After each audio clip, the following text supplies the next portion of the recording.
श्वसन यानी रेस्पिरेशन। आज इस टॉपिक में हम इसकी सामान्य चीज़ों के बारे में जानेंगे। तो श्वसन मुख्यतः जीवों की वो क्रिया है जिससे ऊर्जा प्राप्त होती है। नाम से जैसा जाहिर होता है, श्वसन केवल सांस लेना और छोड़ना ही श्वसन की क्रिया नहीं होती।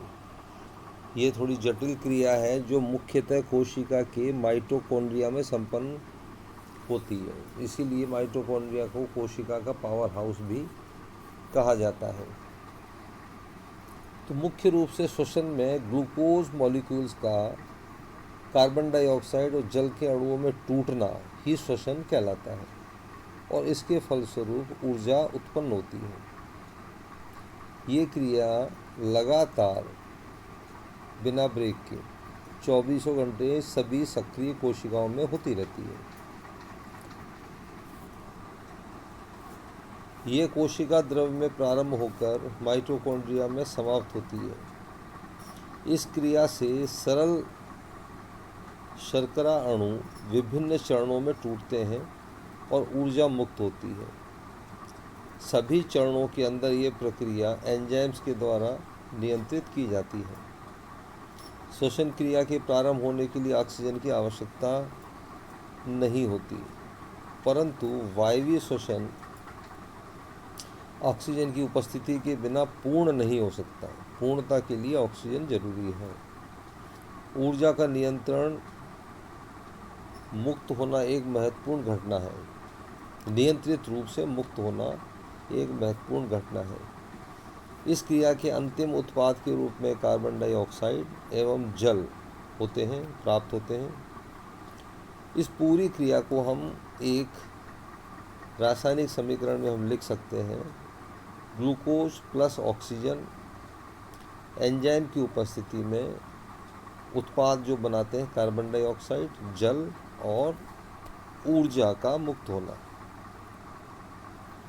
ऊर्जा एडिनोसिन ट्राइफॉस्फेट यानी एटीपी के रूप में मुक्त होती है। कार्बोहाइड्रेट के ऑक्सीकरण की अनुपस्थिति में, एब्सेंस में, ऑक्सीकरण से कार्बन डाइऑक्साइड, इथाइल अल्कोहल या लैक्टिक एसिड बनता है। ये प्रक्रिया ऑक्सीजन की अनुपस्थिति में है, अतः हम इसको कहते हैं अवायवीय एनएरोबिक रेस्पिरेशन। इस क्रिया में सबस्ट्रेट, क्रियाधार या ग्लूकोज जो भी होगा उसका पूर्ण ऑक्सीकरण नहीं होता, इसलिए इसमें मुक्त ऊर्जा वायवीय श्वसन में मुक्त ऊर्जा से कम होती है। इसको भी समीकरण के रूप में देखें। ग्लूकोज एंजाइम की उपस्थिति में इथाइल अल्कोहल कार्बन डाइऑक्साइड और ऊर्जा देता है। तो ये अवायवीय प्रक्रिया विभिन्न प्रकार के रसायनों को प्राप्त करने के लिए औद्योगिक इंडस्ट्रियल एरिया में यूज़ की जाती है। विभिन्न प्रकार के इथाइल अल्कोहल, लैक्टिक एसिड्स वगैरह का निर्माण इसी प्रक्रिया यानी एनएरोबिक रेस्पिरेशन के द्वारा किया जाता है। यहाँ हम देखेंगे वायवीय और अवायवीय श्वसन में क्या अंतर होता है, क्या तुलना की जा सकती है। वायवीय श्वसन सभी सजीव कोशिकाओं में होता है। ऑक्सीजन की आवश्यकता इसमें होती है। अंतिम उत्पाद कार्बन डाइऑक्साइड और जल H2O होते हैं।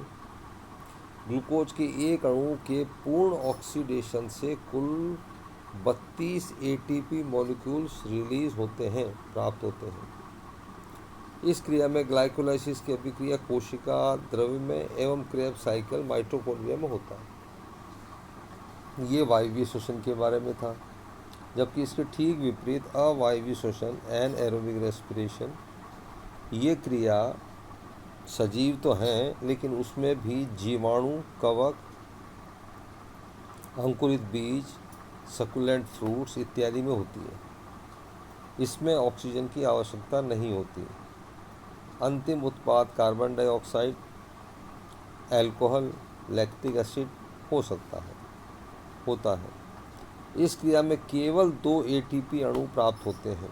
ये मुख्य अंतर है। जहाँ उसमें 32 थे, यहाँ 2 हैं।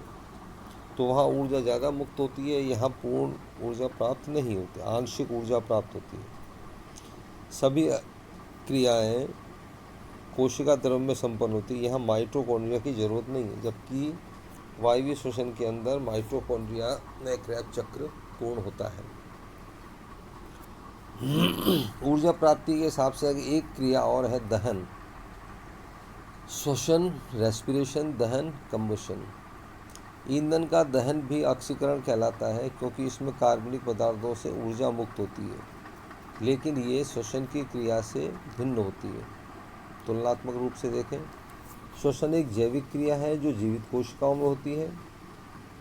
यह क्रिया बहुत सी अभिक्रियाओं की एक श्रृंखला चेन के रूप में है जो एंजाइम्स के द्वारा नियंत्रित की जाती है। विभिन्न चरणों में ऊर्जा मुक्त होती है। मुक्त हुई ऊर्जा एटीपी के रूप में रिजर्व कर ली जाती है। श्वसन कोशिकीय तापमान पर घटित होता है, इसलिए शरीर का तापमान नहीं बढ़ता। दूसरी तरफ दहन के बारे में देखें, दहन जीवित कोशिकाओं में नहीं होता। यह एक सरल रासायनिक अभिक्रिया है जिसमें एंजाइम्स की आवश्यकता नहीं होती। दहन में ऊर्जा एक ही चरण में सतत मुक्त होती है, फ्री। दहन में संपूर्ण ऊर्जा ऊष्मा और प्रकाश के रूप में मुक्त होती है। दहन में ऊर्जा सी ऊष्मा एवं प्रकाश के रूप में मुक्त होती है, इसलिए वातावरण में तापमान को बहुत अधिक बढ़ा देती है। दो उदाहरण लेते हैं। श्वसन जीवित कोशिकाओं में होता है, जबकि दहन सीधा सा, यदि मान लीजिए लकड़ी को जलाया जाए तो उससे भी ऊर्जा मुक्त होती है, तापमान बढ़ता है, प्रकाश दिखाई देता है। जबकि श्वसन में ऐसी कोई भी चीज़ हमको स्पष्ट रूप से दर्शित नहीं होती। ये इन दोनों के बीच में मुख्य अंतर पाया जाता है। यह एक चीज़ और ध्यान देने लायक है, श्वसन में उच्च ऊर्जा युक्त यौगिक जैसे कार्बोहाइड्रेट, वसा, प्रोटीन या ऑर्गेनिक एसिड कोई भी हो, उनका ऑक्सीकरण होता है। तो ये सब पदार्थ मुख्य रूप से क्या कहलाते हैं? श्वसन क्रियाधार, रेस्पिरेटरी सब्सट्रेट्स।